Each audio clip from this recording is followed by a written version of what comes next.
Hey everyone, today I'm going to answer your art supply questions in Straits Art, so let's go right in.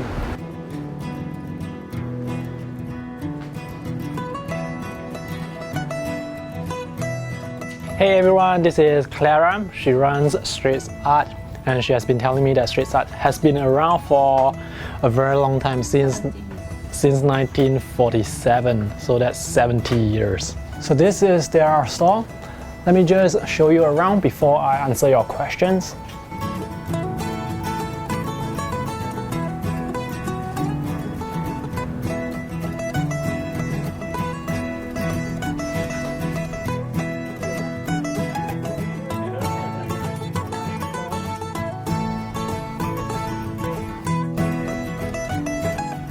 They have recently brought in Daniel Smith watercolors. You may have seen them in an earlier video that I have made. These are the actual color swatches of all the tubes. These are Rembrandt paints. We have oil colors, acrylic, and watercolors as well. Some of you have asked me to review Rembrandt watercolor. I will probably do so, but I'm not sure when I will be able to get that review out. We have a lot of brushes here. The small ones are for details, the large ones are for large washes. Check out this one. This one is really huge.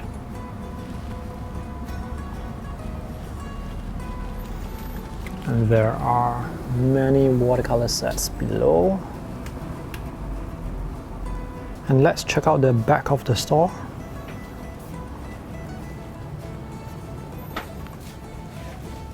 These are oil pastels. And we have more paints here, oil paints, Schmink watercolor,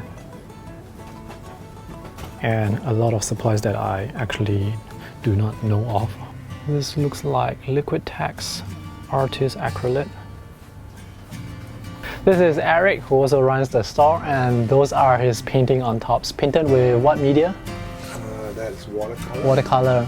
Oil. Oil. And Pastel. This is pastel. Oh, okay. The one on the right side is oil and the one on the left is pastel. On linen. This is painted on linen canvas. Yes. You can see the texture of the canvas here. These are the Schmink pastels that Eric used to create that portrait. They have a very wide range of colors available. The brushes that you saw earlier, those are for oil and acrylic. Those have long handles. Watercolor brushes like this, they have shorter handles. In this section we have stationery. We have more watercolor sets, calligraphy, pens and nibs. These are the individual calligraphy nibs that you can buy. We have some markers here, Sharpie, technical drawing pens, colored pencils, and different graphite charcoal pencils. Some are pastel pencils. Alright, let me answer some questions that you guys have sent in right now. Let's see, the first question by Foxy Lover 101, what watercolor paper is considered good quality? The next question is also somewhat related, so I'm going to answer them together. The question is by Winona Carter, what role does cotton play in watercolor paper, and what effect does 25% cotton paper versus 100% cotton paper have on a painting? So let's go to the paper section to answer that. This is the paper section. If you are going to be using watercolor, it is best to use watercolor paper because the paper is treated for use with watercolor. What that means is some of the paper, they have sizing going on inside or externally. Sizing is basically some gelatin that is added onto the paper so that it can react with watercolor. For example, for paper that is not treated or not sized, when you put water on it, the water can actually just soak through the paper and go onto the opposite page. But if you apply gelatin, if the paper is sized, the paint will remain on the surface, and because of that, colors can be more vibrant. So the best paper for watercolor would definitely be watercolor paper. As for which is the best grade of watercolor paper, there are, I'll say, two types. One would be the cellulose base. Let me see this. This is 25% cotton, so it's maybe 75% cellulose. And if you have cotton content in your paper, it's going to be more durable, and you can use multiple layers on the watercolor paper without fearing that the paper fiber may come off the surface of the paper. So if you are using cellulose paper, for example, mixed media paper, for example, this sort of paper, they are not sized for use with watercolor, so they don't have that extra gelatin coat either on the surface or internally in the paper. And if you are going to apply multiple washes of watercolor, sometimes the paper fiber may come off. So if you want durability, it is best to get 100% cotton paper. The paper that I'm holding here is Wonders Waterford, and this is made with 100% cotton. 100% cotton paper usually is much more expensive. What the paper is made of is usually labeled on the paper itself, and if you are not sure, you can always ask the shop owners. My favorite watercolor paper is the Artistical line from Fabriano. These are 100% cotton paper, so they are very durable. They are available in traditional white and bright white. Bright white is, the paper is just very bright and colors will be very vibrant on the paper. I don't have any personal preference between traditional white and bright white, though they are both very good. And the paper is available in cold press, hot press, and rough. And that brings me to the next question asked by Koji Yonamine. I think that's a Japanese name.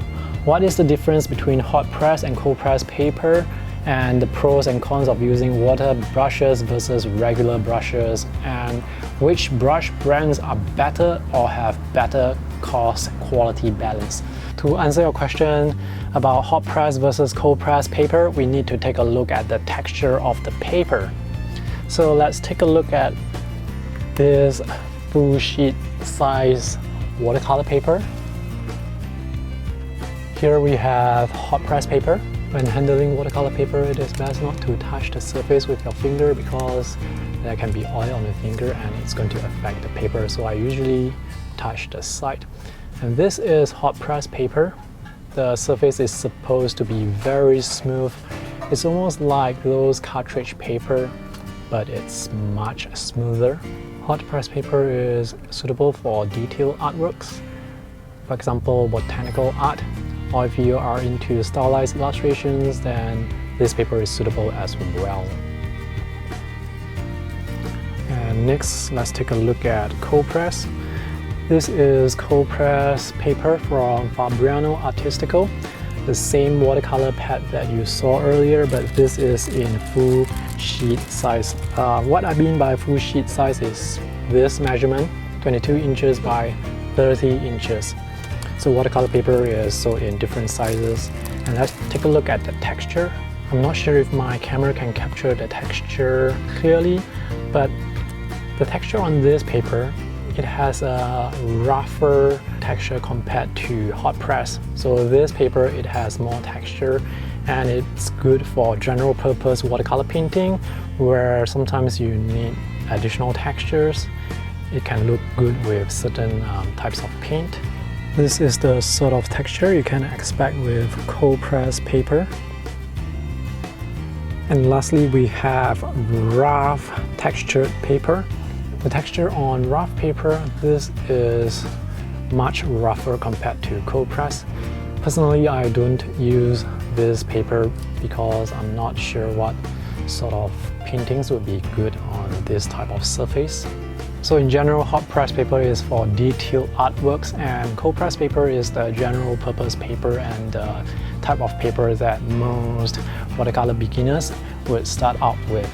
The next question is watercolor brushes versus natural brushes. So let's take a look at some of the brushes that are sold by Straits Art. So these would be water brushes. These are the Pentel Aquash water brushes.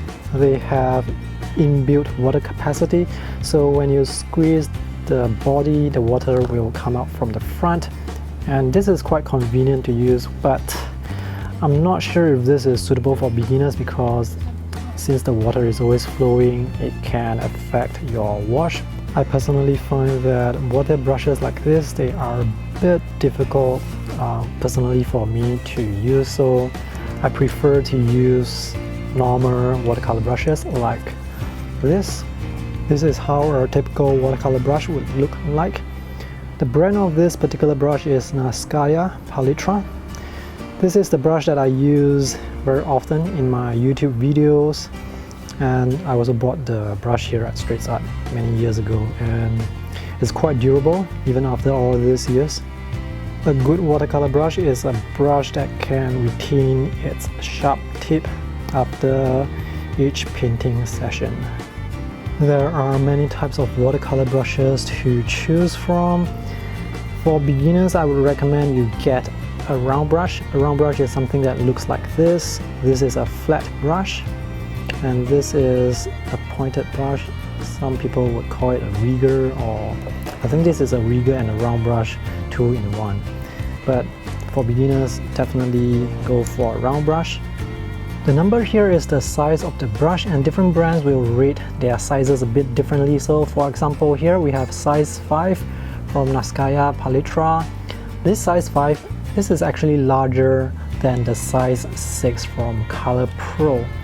And by right, the larger the number, the larger the brush size, but here size 5 is larger than 6.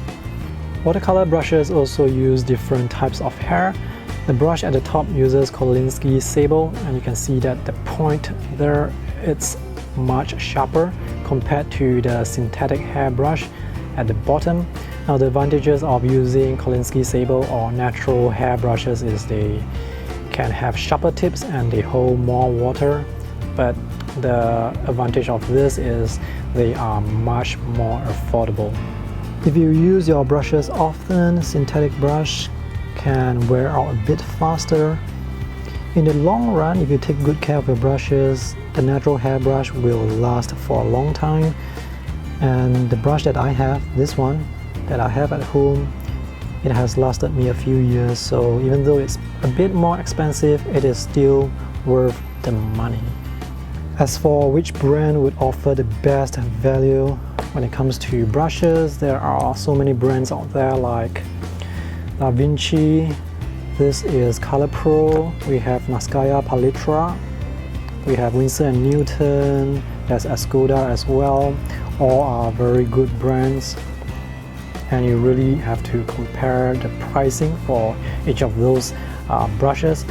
But generally speaking, if the brush uses the same type of hair, the price range for that type of hair should be around the same. So prices should be quite competitive. By the way, if you're wondering about this brush here, this is a new brush that I've never seen before. There is this huge ink reservoir at the back, and I think you can sort of squeeze this for the ink to come out at the front, and you can see that this hair here is huge. Some art shops do allow you to test watercolor brushes, and you should definitely take advantage of that. A good brush is one, as I've mentioned earlier, it's one that can go back to its shape easily. Other than wooden handle brushes, we also have watercolor brushes in the collapsible format. This is made by Da Vinci. So you can unscrew the body and screw back the body here to reveal the brush. This is very handy, and Da Vinci is one of my favorite brands when it comes to collapsible watercolor brushes. This is natural hair, and this is synthetic hair. This is another brand. This is Escoda, but you do not need to screw this. You can just pull out the body and collapse it like this. Collapsible watercolor brushes like this are usually slightly more expensive, but if you need the convenience I think they are worth the money. The one that I have, the Da Vinci brush that I have, it has lasted me a few years. So again, if you buy a good brush, if you take good care of it, it can last you for a long time. Let's take a look at the next question by Nancy Marquez. In your opinion, what's the best artist or most expensive watercolor set to invest in, and any reviews on Holbein watercolors? Apparently Straits Art, they stock Holbein watercolor as well. I haven't made a video for Holbein watercolor, but there is actually a text review for it on my blog, so I'll put the link in the video description below. These are Japanese made watercolors and they are available in different sets and also sizes. So these are the small tubes. I actually have a set at home. I will create a video review for that once I use the watercolors a bit more thoroughly. As to which is the best or most expensive watercolor set, well, if you are a beginner, you really do not have to spend so much money, and just because you get the most expensive set, it doesn't mean that it is the best set. You just have to get the colors that you like and the most appropriate colors for the type of painting that you use. That would be the best set to get. But let's take a look at what sets are sold here at Straits Art. Watercolor paints can be grouped into two different types. One is the student grade and one is the artist grade. If you are a beginner, if you have limited budget, then it may be better to get student grade watercolors, but the colors, they are not as vibrant as artist grade, and hence you may need to use a lot of paint to get the vibrancy out of them. If you can afford to spend a bit more, then I would definitely recommend you to get artist grade watercolors. You may not need to buy sets like this, you can just buy individual tubes, they may be cheaper. So these two sets here, they are from Van Gogh. I like that they have a lot of mixing wells. The prices of different watercolor sets can differ by a lot. For example, here we have a 12 pen White Nights set. This is 33 Singapore dollars. This is a Schmink artist grade watercolor set. This is 125 Singapore dollars. So this is almost 4 times of this. And this is a 48 color set by Rembrandt. This is 350 Singapore dollars. So as you can see, even though these two, they have 12 colors each, the pricing differs by quite a lot. And here, the more colors there are, the more pricier it gets. But for beginners, you really do not need so many colors to start out with. For beginners, I would recommend you to just get 12 colors first. So why is there sometimes a large difference when it comes to the pricing? Well, it really depends on the quality of the paints. So for example, here we have Schmink versus White Nights. The colors in the White Night set, especially in this particular set, some of these colors are a bit more opaque and they are a bit more challenging to mix. Generally speaking, when it comes to watercolors, you will probably want to choose transparent colors, and with Schmink, they have more transparent colors. And also the quality for these colors, they are higher. I personally like small sets like this because they are very portable, and with this particular set there is this empty space here where you can put a portable watercolor brush. Sets like this is the Rembrandt 48 color set. This is a bit too extreme in terms of pricing and in terms of the number of colors there are. Let me answer one last question. This is by Deb Smith. I like to experiment, so what about liquid watercolor, powder watercolor, watercolor crayons and other stuff on the edge? Alright, let's take a look at what kind of watercolor products there are. Other than the watercolor tubes and pens, if you want to make your own watercolor, you can actually buy pigment, powdered pigments, and make your own watercolor paints. You just have to buy the appropriate binder. So for example, if you buy gum arabic, you can mix gum arabic with pigments like this. These are actually made by Kremer Pigments.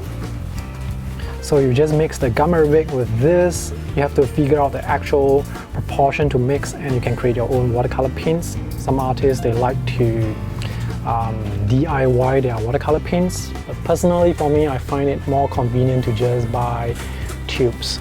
This is the gum arabic binder that I was talking about. This can be used to make gouache or watercolor. You do require some other ingredients to make the paint, so gum arabic is just one of the ingredients. Gum arabic is this sticky, slow-moving solution. The other type of watercolor is liquid watercolor, and Ecoline, they make liquid watercolor. They are available in bottles like this. If you do want to get them, it's best to get an eyedropper for them because that way you can extract the ink out of the bottle without contaminating the colors inside. I seldom use liquid watercolor, so I cannot say much about them. Another watercolor product is watercolor crayons or watercolor sticks. So these are made by Daniel Smith. I have reviewed them on my YouTube channel before, and these are very good, highly pigmented.